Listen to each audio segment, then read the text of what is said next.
Okay, so we're at the top of the Hill. watchtower, the Hill. The hill. In the old Coast Guard watchtower. Yeah. And that's our little cenotaph, our war memorial for people who died in the First and Second World Wars who actually lived on Holy Island. Oh, really? Right, and you were saying? So the white triangle is called a manual head. Okay. So you line that up with the pinnacles there for the boats to come in. Pinnacles over Into the harbour, those two, yeah. Amazing, isn't it? Yeah. Because you see there, that's like Black Horse, so there's a lot of rock area, so you have to come in a specific way, otherwise they'll end up aground. You know, at high tide because they can't see it. Yeah. And then the dunes here, that's the north, run all the way along the north shore there, right off the island. So we've got two beaches out there, and we're called Salmon Bay and Manual Head. Stunning beaches that nobody ever knows about. And then we've got Cove's Haven, which is like a beautiful little cove with caves. Oh, look, hang on. There's Tommy.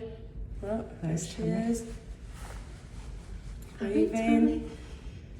And then we've got the North Shore, which is 5 miles long, which is the one that I said call out on the way. And it's 12 miles all the way around, right? Yeah. It's lovely. And that castle up there, That's Lindisfarne Castle. what's the history of that? Well, from 1906, it was bought as a holiday home, and it was altered by the architect Edwin Lutyens into a holiday home, so it had like bedrooms and things like that, and then the garden at the top, you can just see that walled garden. It's not flowering at the moment, it's a summer garden.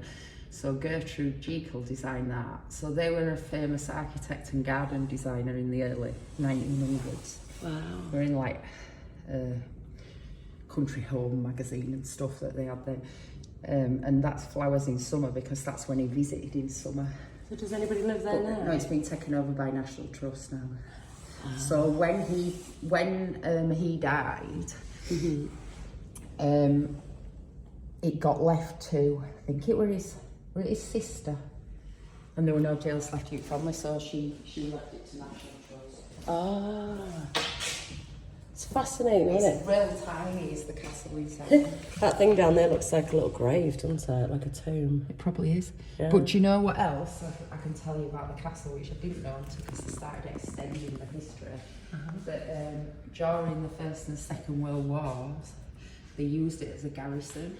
So all the Navy were in Holy Island Harbour because we're the nearest working harbour to Leith in Edinburgh. So they used it as like a lookout point, and a lot of the Royal Navy were stationed here. Wow. Probably buried here as well. Well, I don't think... Did they have war here? No. It were mainly for training and a place to sort of harbour the boats. And that's the monastery that's not a monastery anymore. So that was the priory. Yeah.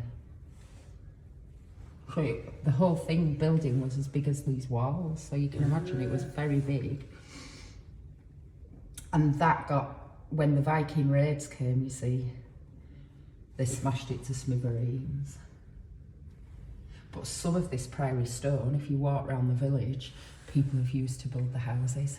Really? Because it'll have just been smashed up, so some of the houses have priory stone in it. I'll have to make a little walk. Take care of me. Well, thank you, Wendy. And then that's the harbour. It's a working harbour. So they fish, lobster and crab. Well, this series was just documented by the lovely Emma. Thank you very much for watching. Enjoy your evening.